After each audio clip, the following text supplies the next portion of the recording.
ቻናላችንን ላይክ፣ ሼር፣ ኮሜንት ያርጋችሁ ከሐሙድ ቲቪ ጋር ቤተሰብ ይሁኑ። የአፍሪካ ህብረት መቀመጫ በሆነችው ቡልጋሪያ ላይ ጎረቤት ልናደርገው ቴምር ፕሮፐርቲስ የ30% ታላቅ ቅናሽ አድርገን ይዘንላችሁ መጥተናል።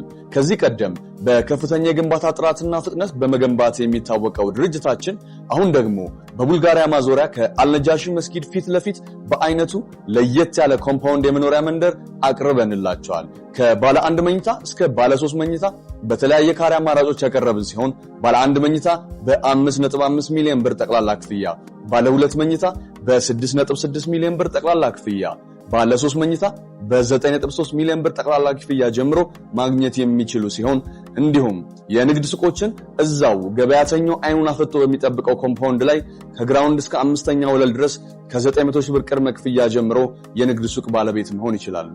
ለበለጠ መረጃ ይደውሉልን።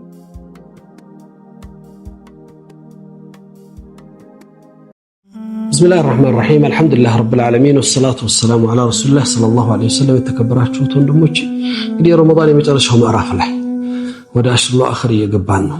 አሽሩል አኺር ወሳኝ ቀናቶች፣ ወሳኝ ምሽቶች፣ ወሳኝ ሌሊቶችን የያዘ ትልቁ ምዕራፍ ነው።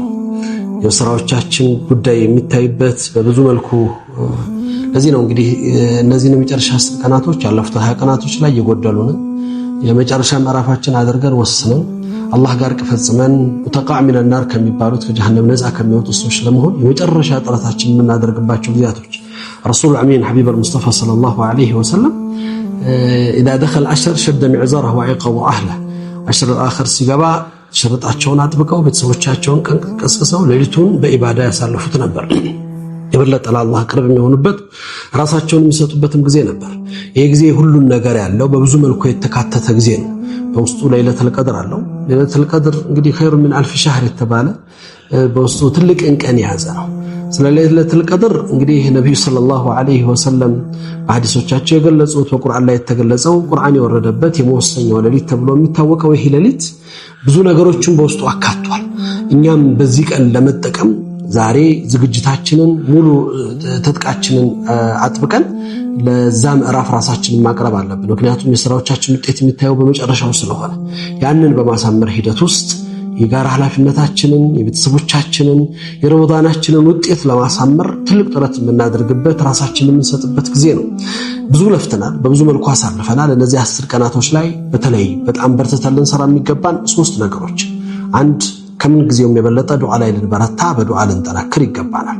ዱዓችን ተቀባይነት ያለው ውጤታማ ዱዓ የምናገኝባቸው ሌሊቶች ውድ ሌሊቶች ስለሆኑ ምናልባት የምናደርገው ዱዓ ከለይለቱል ቀድር ጋር ሙዋፈቃ ከሆነ በዚህ ሌሊት የሚገኘው ውጤት ምን ያህል ትልቅ እንደሚሆን እንድታስቡት። ሁለተኛ 2 ረካዓን ብትሆን ሶላትን በአሽሩል አኺር የመጨረሻ ሌሊቶች መስገድ በዚህ ሌሊት አሁንም ሙዋፈቃ ለይለቱል ቀድር ከሆነ ልዩ ጊዜ ስለሚሆን እሱ በጣም ትኩረት ልናደርግበት። በሶስተኛ ደረጃ ቁርአን እንግዲህ ከቁል ሁወላሁ አሐድን በየቀኑ ምሽቱ ከመቅራት ጀምሮ 3 ጊዜ የቀራ ሰው ሱሉሳይ ቁርአን ነው ተብሏል። ለይለቱል ቀድር ከተወፈቀ ምን ያህል ጊዜ ሊሆን እንደሚችል ታስቡት ይገባል። ከዛ ውጭ ልዩ የቁርአን ጊዜ አድርገን የመጨረሻዎቹን የቁርአን ነብዩ ሰለላሁ ዐለይሂ ወሰለም ካን ይዳሪሱል ጅብሪል አልቁርአን በተለይ የመጨረሻዎቹ አሽሩል አኺር ላይ በልዩ ሁኔታ ነበር ጅብሪል ሙዳረሳ የሚያደርጋቸውና ይሄንን ልዩና የደመቀ ሌሊት የመጨረሻ ውድ ቀናቶች በትክክለኛ የሚሰጣቸውን ክብር ሰጥተን ኃላፊነታችንን ተወጥተን ረመዳን ተጠቃሚ ሆነን ለመውጣት ጥረት እናድርግ። ብዙ ጊዜ መስተካከል የሚገባው ነገር መጨረሻው ላይ መበርታት ሲገባን ኢዲ የመጣ ነው ብለን ደግሞ እየተዘናጋን ከብዙ ነገር የምንሄድበት ጊዜ ስለሆነ እሱ ላይ ትኩረት እንድናደርግ አደራዬን ለማለት እወዳለሁ። አላህ በመጨረሻዎቹ 10 ቀናት ከሚጠቀሙት ውጤት ከሚያገኙት አላህ ያድርገን። እድል ወፍቋቸው በዚህ ጊዜያቶች ኢዕቲካፍ የሚሄዱት ከሀገርም ውጭ የሚወጡት ባሉበት ቦታ ላይ የቻሉት ሙሉውን 10 ቀን ያልቻሉት ደግሞ በሚችሏት ጊዜ መስጊድ ውስጥ ኢዕቲካፍ እያደረግን እየተቀመጠን አላህ ጋር ለብቻ የምናወራበት ጊዜ እንዲኖር ማድረግ ትልቁና ወሳኝ ነገር ነው ብዬ አምናለሁ። አላህ ይቀበላል። ወላሂ ተውፊቅ ወሰላም። የተለያዩ ጊዜያቶች ለሰው ልጆች መዋሲመል ኸይራት ለኸይር እድሎችን ይሰጣል። ረመዳን የያዘው ትልቅ በውስጡ የያዘው ትልቅ ዋጋ ወይም ደግሞ ትልቅ ክብር እንዲሁም ደግሞ ለሰዎች የሚፈጥራቸው ስሜትና ባህሪያቶችን የመቀየር አቅምን፣ አቅልን፣ ልብን፣ ባህሪንና የአላህ ፍራቻን በማጎናጸፍ በማስተካከል ትልቁ ሚና የሚጫወት ልንወር ነው። ይሄ ፍርሰተል ዑምር፣ ይሄ ህይወት አጋጣሚ፣ ይሄ ህይወት እድል፣ ይሄ በህይወታችን ላይ የማንነታችን መቀየሪያ ትልቅ መድረክ ነውና የረመዳን በውስጡ ከያዛቸው ትልልቅ የረመዳንን ክብር ወይም የረመዳንን ደረጃ ካላቁትና ደረጃውና ክብሩን ከፍ ካደረጉት ነገሮች ውስጥ አንዱ ለይለቱል ቀድር ነው። ለይለቱል ቀድር የመወሰኛው ሌሊት በመባል ይታወቃል። አላህ በቁርአን ላይ እንግዲህ ትልቁ ካነሳቸው ጉዳዮች ውስጥ ከረመዳን ጋር ተያይዞ አንዱ ይሄ ነው። ለይለቱል ቀድር ኸይሩን ሚን አልፍ ሸህር እያለ ይገልጸዋል ሱረቱል ቀድር ላይ። በዚህ የለይለቱል ቀድር ጉዳይ በተመለከተ የተለያየ ሐሳቦች የተለያየ አመለካከቶች ይነሳሉ። አላህ አንድ ነገር ሊያስተምረን ይፈልጋል። ሰዎች በዚህ ቀናቶች ውስጥ ባልታወቁ ቀናቶች ነብዩ ሰለላሁ ዐለይሂ ወሰለም እጥሉቡሃ ፊል ዊትር ያሉት በጎደሎ ቀናቶች ጠብቋቸው ብለዋል። ከረመዳን 21 23 25 27 29 በእነዚህ ቀናቶች ውስጥ ጠብቁት ብለዋል። እስቲስና ተደርጎ የተመረጠ ዕለት የለም። አብዛኞቹ ዑለማዎች ወደ 27ኛው ሌሊት ቢያደሩ ለዛም ግን ቀጥዒ የሆነ ቁርጥ ያለ ደሊል ማስረጃና ማረጋገጫ አይኖርም። ለይለቱል ቀድር የሚባለው ስያሜው እንዲሁም ደግሞ ክብሩን ከምን ጋር ያገኘው ነው ብለን ስናስብ ለይለቱል ቀድር ክብሩን ከሰጡት ወይም ደግሞ የለይለቱል ቀድርን ቀንን ልቅናውን ከፍ ካደረጉለት አንዱ ቁርአን የወረደበት ሌሊት ነው። የመወሰኛ ሌሊት መሆኑ ነው። የዓመት ፋይላችን የሚወሰንበት ጉዳዮቻችን አላህ ዘንድ አርድ ተደርገው ውሳኔ የሚሰጥበት ቀን ነውና በዚህ ሌሊት ራሳችንን የበለጠ ለአላህ አቅርበን ወደ አላህ ተማጽነን መምጣት አለበት። ይሄም ምክንያቱ ሁሉ ጊዜ እንደሚታወቀው በታሪክ እንደሚነገረው ያለፉት ህዝቦች ከኛ ከነብዩ መሐመድ ሰለላሁ ዐለይሂ ወሰለም ህዝቦች በፊት የነበሩት ህዝቦች እድሜያቸው ረጃጅምና በጣም ብዙ አመታትን በሺዎች የሚቆጠሩ አመታትን በመቶዎች የሚቆጠሩ አመታት ይኖሩ ነበር። የነብዩ ሰለላሁ ዐለይሂ ወሰለም ኡመት ደግሞ እድሜያችን አጭር ነው። አዕማሩ ኡመቲ በይነ 60 و70 ما بين 60 و70 እንዳሉት ረሱል የኔ ኡመት እድሜ ከ60 እስከ 70 አመት ነው። ያንን ተጃውዝ የሚያርጉት ያንን የሚያልፉት ጥቂቶች ናቸው። ስለዚህ የነብዩ ኡመት ከሌሎች ኡመቶች ጋር በስራ ሊወዳደር የሚችልበት እድል ጠባብ ነው ማለት ነው። በእድሜም በጊዜም ስለሚበለጥ አላህ Subhanahu Wa Ta'ala የዚህ ኡማ በረከት ሊያደርግለት ፈልጎ ተጠቃሚነቱን ሊያሳድግለት ፈልጎ በዚህ ምን አደረገ? በአንዲት ሌሊት የአንድ ሺህ ወራቶችን ግምት ያዘች ሌሊት አደረገ። 83 አመት ከምናምን ወራት ወይም ከአራት ወራት የሚጠጉ ወራቶችን በአንድ ቀን የሚሰራ አምልኮተ ስርዓት ኢባዳ አጅር ያለበት ነው። ከዛ የበለጠ ግን አላህ ሊያስተምረን የሚፈልገው ነገር አለ። በለይለቱል ቀድር ጊዜ ለይለቱል ቀድር አንድ ሰው ኸይርን መጠበቅ ህይወቱን ሊለውጡለት የሚችሉበት ጉዳይ ኸይራቶችን ሁሉ ጊዜ ተሳቡቅ እንድናረግባቸው እንድንጠብቃቸውና እንድንዘጋጅላቸው እንድንችል ለዚህ ነው መጅሁል የሚያደርገው አላህ ሳይታወቅ እንዲቀር ያደረገው።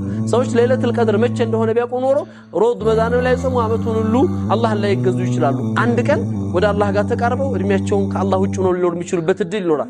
ያ እንዳይሆን አላህ Subhanahu Wa Ta'ala ምን አደረገ? ለይለቱል ቀድርን ድብቅ ሌሊት አደረጋት። የጊዜዋን ክብደትና ልቅናም ደግሞ ሰዎች እንዲያውቁት ኡመት መሐመድ እንዲረዱት አደረጋት። ስለዚህ ዓለም ላይ ያሉ ሙስሊሞች በአብዛኛው በተለይ ሙቀደሳት አልአራድ የሆኑ የተከበሩት መሬቶቻችን ላይ እንዲሁ ከመካ ላይ መዲና ላይ ስትሄዱ የምታዩት ዛህማ በተለይ 27ኛው 25ኛው ሌሊቶች ላይ በጣም ትልቅ እንትን አለ። ከዚህ ያለፈ ነገር ግን እኛ በዚህ መወሰኛ ሌሊት ምንድነው የምንፈልገው? ነብዩ መሐመድ ሰለላሁ ዐለይሂ ወሰለም እናታችን አይሻ ያ ረሱላህ ለይለቱል ቀድር መቼ እንደሆነ ባውቀው አላህ ምን ልጠይቅ ምን ለምነው ብለው ጠይቀዋቸው ነበር። እናታችን አይሻ በዱንያ ውስጥ ያለትን ክፍተት ያለባትን ጉዳይና ሐጃ ነብዩ ከማንም በላይ ያውቋታል፣ በቅር ያውቋታል። ረሱላህ ስለ ህይወት ጉዳዮቿ ስለ ህይወት ጣጣዎቿ ወይም ደግሞ ሐጃዎቿና ጊዜ ጉዳዮቿ እንዲፈቱ ዱንያ ጉዳዮቿ እንዲስተካከሉ አይደለም ነብዩ መሐመድ ሰለላሁ ዐለይሂ ወሰለም አላህን እንድትለምን አርድ ያደረጉላት ወይም ያቀረቡላት። ነብዩ ሰለላሁ ዐለይሂ ወሰለም እናታችን አይሻ ምን አሏት?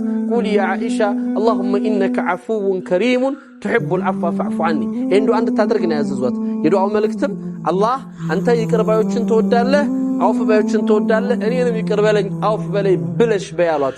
ይሄን ልዩ የቻሉበት ምክንያት ምንድነው? አፍው ነው። የአላህ Subhanahu Wa Ta'ala ከልዩ ስሞቹ ትልቅ ቦታ ካላቸው ስሞቹ አንዱ እስሙላህ አልዓፉው ነው። አፍ ባይ ይቅር ባይነቱ ነው። አውፍታ ከመግፊራ ወይም ከምህረት የተለየ ዋጋ ያለው ወይም ደግሞ ቦታ ያለው መግፊራ አንድ ሰው ጥፋት አጥፍቷል ላጠፋው ወንጀል ይቅርታን ጠይቋል ምህረት ያገኛል። አውፍታ ግን ወንጀል ተፈጽሞ ስህተት ተሰርቶ ትልልቅ ከባድ ጉዳዮች ተከስተው አላህ በአውፍታ እንጂ የማይመራቸው ጉዳዮች አሉ። ምንም ሊያጸዳቸው የማይችል ተውበት የማያክማቸው። ለዚህ ነው በቁርአን ውስጥ አውፍታ የወረደበትን ቦታ ብንመለከት በጣም ትልልቅና ከባድ በሚባሉ ጉዳዮች ላይ ነው። ሙስሊሞች የውድ ጦርነት ጊዜ የነብያቸውን ትእዛዝ በመጣስ ለተፈጠረው ክፍተት አላህ ያንን ጥፋት በማጥፋታቸው የነሱን ወንጀል ሊያብስ የሚችል የአላህ አውፍታ እንጂ ሌላ አልነበረም። ሰይድና ሙሳ አለይሂ ሰላም አላህ ጋር ሊገናኙ በሄዱበት ጊዜ በኒ እስራኤሎች የነብዩላህ ሙሳን ትእዛዝ ጥሰው ጣዖት ሲያመልኩ ወይም ደግሞ ጥጃን ሲያመልኩ የነበረበትን ጉዳይ አላህ በምንም ሊያክሙ አይችልም። ከእምነት በኋላ ክህደት ሐቅን ካተረዱ በኋላ ጥፋት ስለነበር የተከሰተው ኢላ ቢዐፍውላህ ሱብሃነሁ ثم عفونا عنكم ነው የሚለው አላህ። ከዚያም በኋላ ይቅራላችሁ ይላል። የአላህ ይቅርታ ምንን ይይዛል? አውፍታ የሚባለው ነገር አንዴ ጥፋት ላጠፋብህ አካል አውፍታ ብያለሁ ያንን ወንጀልና የጠፋውን ጥፋት እድሜ ልክ ስትዘክረው በአጋጣሚው ስታነሳው መኖር አለ። አውፍ የሚለው ቃል መህው ነው፣ ማበስ ነው። መግፊራ ይቅርታ የአላህ ይቅርታው ማሪ ከሆነ ወንጀል ሰርቷል ተውበት አድርጓል ተምሯል ያልቃል እዛ ላይ። አውፍታ ሲሆን ግን ምንድነው? የነበረውን ያጠፋል ሙሉ ለሙሉ ያጠፋል። እንዳልነበር ይቆጥራል እንደ አዲስ ይቀበላል ይወዳል በዛ ስሜት ነው አላህ Subhanahu Wa Ta'ala የሚያስተናግደና ይሄንን መንፈስ ይሄንን ስሜት ለማሟላት ነው ለይለቱል ቀድር ትልቅ ቀን ነው ትልቅ ጊዜ ነው ይሄን ለይለቱል ቀድር እንልፋበት እንታገልበት ያ ረብ ብለን እናልቅስበት በዚህ ለይለቶች ላይ የምትፈስምባ የምትደረግ ዱዓ ተመላሽነት እንደላት ነብዩ መሐመድ ሰለላሁ ዐለይሂ ወሰለም ተናግረዋልና በደንብ ሙባደራ ያደረግን ይሄ አለይል ያደረግን ይሄን ለሊት እየታገልን ያመቱ ፋይላችን እንዲስተካከል በአማርና በአላህ ፍታ እንዲወሰንልን ጥረት እንድናደርግበት ነው አደራምለው ነብዩ መሐመድ ሰለላሁ ዐለይሂ ወሰለም ካነ ተሐራ ለይለቱል ቀድር ለዚህ ነው በሐዲሳቸው ላይ من قام ليلة القدر إيمانا واحتسابا غفر له ما تقدم من ذنبه ليلة القدر በመጠበቅ በኢማንና በእህቲሳብ አምኖበት ዋጋውን ፈልጎ የሚቆም ሰው ያለፈው ወንጀሉን ሁሉ አላህ ይምረዋል ይላሉ ለይለቱል ቀድር ከሚወፍቃቸው ህይወታቸው ከሚለወጥላቸው ያመታቸው ፋይል በአውፍታ ከሚከፈትላቸውና ምህረቱን ከሚጎናጸፉት ሰዎች አድርገን በቀጣይ በሌላ ጊዜ እንገናኛለን ወቢላሂ ተውፊቅ ወሰላሙ አለይኩም ወራህመቱላሂ ወበረካቱሁ ረመዳን ሱብሃንአላህ እድለኞች ነን በብዙ መልኩ ረመዳን መድረሳችን እድል የተሰጠን ፍርሳዎች የተመቻቹልን አላህ Subhanahu Wa Ta'ala ሐቂቃ አሁንም ተስፋ ያልቆረጠን ያስ ውስጥ እንድንገባ ወይም ደግሞ በተስፋ መጥቆረጥ ውስጥ እንድንኖር ያላደረገን የተውበት ብርሃኑ የተውበት በሩ የርዝቁ በሩ የኸይሩ በሩ እንዲከፈትልን ሌላ እድል ህይወታችን ጭማሪ የተደረገልን ሰዎች እነት ሐልና ሁስ بذلك ለዚህ ምስጋና ልንሰጠው አላህ ልናመሰግንበት ሹክር ልናደርግ ይገባናል አልহামዱሊላህ ረብል ዓለሚን ብዙ ነገሮች በእኛ ህይወት ውስጥ ሹክር የሚያስፈልጋቸው ምስጋና የሚከጅሉ ነገሮች አሉ ጧት ተነስተን ወተን የምንፈልግበት ቦታ ደርሰን ስራችንን ሰርተን ኢባዳ አድርገን ስንመለስ ብዙዎች ይህን እየከጀሉት ሳይፈልጉትና ሳይችሉት ወይም ደግሞ ፈልገውት ተመኝተውት ሳይሳካላቸው ቀርቶ አልጋቸው ላይ ፍራሻቸው ላይ በመድኃኒት የተቀመጡ ይህን እድል ያላገኙ ሰዎች አሉ ወተን ሾፕ አድርገን ስንመለስ ኪሳችን ውስጥ ያለውን ነገር ሳንሰጋና ሳንጨነቅ ለምን ፈልገው ነገር ከፍለን ስንመጣ ብዙ ነገር በህይወታቸው ላይ የከጀሉ የዕለት ጉርሳቸውና የዕለት ጉርሳቸውን ግን መቅመስ ያልቻሉ ሰዎች አሉ ይሄ ኒዕማ መስሎን በህይወታችን ውስጥ እውነት የአላህ ጸጋ መሆኑን ተገንዝበነው አላህን አመስግነንበታል በሰላም የምናሳልፋቸው ብዙ ጊዜያቶች የአላህን ምስጋና የሚፈልጉ የአላህ Subhanahu Wa Ta'ala ፈድል እንደሆነ እንድናውቅ ሊያደርጉን የሚችሉ ጉዳዮች ናቸው አልহামዱሊላህ ثم الحمدلله አሁንም ቆም ብለን እናመስግን አሁንም ቆም ብለን አላህ ጋር በትክክል እንነጋገር ኢማም ነው አላህ ስራቸውን ይድድላቸውና አንድ ወቅት ሁለት ሷሊሆች ተቀምጠው ሲነጋገሩ አንደኛው ሷሊህ ቀይስ ለሚባሉት ሰው ጠይቋቸው ይላል እንደው የሰው ልጅ አይብ ምን ያህል ነው ብለህ ታስባለህ እንደው አስበዋለሁ ሲሏቸው እኔ ቁጭ ብዬ አይብ የሚባሉት ነውር የሚባሉት ነገሮች ሁሉ ቆጠርኳቸው 80,000 ደርሷል አሏቸው እኔ ቆጠርኳቸው ሱብሃንአላህ መቼም ይሄንንም መቻል ነው እነዚህን ወንጀል ብለው ከትንሽ እስከ ትልቅ በህይወታችን ወንጀል የማይመስሉ ነገሮች ቆጥረው ነው ይሄንን ሲሉ እኛው ግን የሚገርም ነገር ተናገሩ እኔ ግን እነዚህ ሁሉ ነገሮች ተሰብስበው ከሁለት ነገር ያልፋሉ ብዬ አላስብም አሏቸው አንዱና ዋናው ዛሬ ማነሳው ሐሳብ ነው ከፉል አዛኒ አኺሪን ሌሎችን ባለመጉዳት መጠበቅ ላይ የረመዳን አንዱ ባህሪ ነው ረመዳን ተቋን ሲያመጣ አንድ ከፈጣሪ ጋር ያለንን ግንኙነት መገደብ ማስተካከል ስርዓት ማስያዝ ልትዛም ማምጣት ሁለተኛ ከፍጡራን ጋር ያለንን ግንኙነት ሰዎች በእኛ ምላስ ላይ ሰዎች በእኛ ተግባር አዛ ላይ ደርስባቸው ሰዎች በብዙ መልኩ ለዚህ ነው ዑመር ኢብኑ አብዱል አዚዝ ብዙ ሰለፎችን አግኝቻለሁ ከሶላት የበለጠ ከሰደቃ የበለጠ ከሐጅ የበለጠ ሰዎችን ሲመክሩና ሲያስታውሱ ተመልክቻለሁ ምላሳቸውን እንዲጠብቁ ሰዎችን አዛ እንዳያደርጉ ፍጡራን በእነሱ ማንነት እንዳይከፉና እንዳይሰበሩ ልቦች ለአደጋ እንዳይጋለጡ ይሄን እንዲያደርጉ ሲመክሯቸው አይቻለሁ ይላሉ ስለዚህ ትልቅ እሹ ነው ከፉል አዛኒ الآخرين ከወንጀሎች ሁሉ ከባድ ወንጀሎችን ሁሉ ቁንጮ ሰብስቦ ይዞ በሰዎች ላይ የኛ ማንነት ለዚህ ነው ረሱል ሰለላሁ ዐለይሂ ወሰለም ከሌት በጾም ብዛቷና በሶላቷ በቁርአናቱ ትታወሳለች ብለው ሲጠቅሷት ነገር ግን ለጎረቤቶቿ ሰላም አይደለች ጎረቤቶቿን አዛ ታረጋለች ታሰቃያለች ከሷ ይሸሻሉ ይፈሯታል ይጠነቀቋታል ሲባቸው ኢነሃ ፊናር እሷ የጀሃነም ናት አሉ ረሱል ሰለላሁ ዐለይሂ ወሰለም ያ ሶላቷ ያ ቂያሟ ያ ጾሟ ያ ቁርአኗ ያ ሁሉ ነገር ለሷ አልጠቀምም የሷን ማንነት አልለወጠም ባህሪዋን አላስተካከለም ስርዓት እንድትይዝ አላደረገም ከፍጡራን ጋር ያላትን ግንኙነት አላስተካከለም በዚህ ምክንያት የዋጋ እንድትከፍል ምክንያት ሆኗታል ስለዚህ አንድ አላህ የሰጠንን ኒዕማ ማመስገን ሁለተኛ ደግሞ ከራስ ያለፈ ማንነት ራሳችን ላይ ሊቆም የሚችል ተግባር ላይ መስራት በምንችለው ነገር ራሳችንን ጥረት ማድረግ ከዛው ስራዎቻችን እንዳይበላሹና ዋጋ እንዳያስከፍሉ ሌሎች ላይ አዛ ከማድረግ መቆጠብ ረመዳን በእኛ ማንነት ውስጥ ከሚያስጸርጻቸው እንዲኖረን ከሚያደርጋቸው ባህሪያቶች ይሄ ነውና በዚህ ባህሪ ላይ እንዘውትርበት ምላሳችን ይቆጠብ አዛችን ከሰዎች ይነሳ። ሰዎች በእኛ ምክንያት አይሰቃዩ፣ እኛን ሲያስቡ መከራ እንዳያስቡ እናድርጋቸው። አላህ ይጠብቃል። ሐቂቃ ስራ ሰርተው ዕዳ መክፈያ ከሚሆንባቸው ሰዎች፣ ስራን ሰርተው አላየንላችሁም የእናንተ ስራ የእናንተ ማንነት አልቀረጸም ከሚባሉ ሰዎች እንዳያደርገን። ብዙ ኸይር ስራዎች ሰርተን ብዙ ለፍተንባቸው ነገር ግን ዕዳ መክፈያ ሲሆኑ ከዚህ በላይ የሚያሳዝን ነገር የለም። አላህ ይጠብቀን። መጨረሻችን አላህ ያሰምርልን። በራሳቸው አይብ ከሚጨነቁ በራሳቸው ወንጀል ከሚለፉ ራሳቸውን ለማስተካከል ከሚታገሉና ከሚጥሩ ሰዎች አላህ ያድርገን። በረመዳኑ ከሚቀየሩትና ከሚለወጡት ባሪያዎች ውስጥ አላህ ይክተት። ወቢላሂ ተውፊቅ። ወሰላሙ አለይኩም ወራህመቱላሂ ወበረካቱ።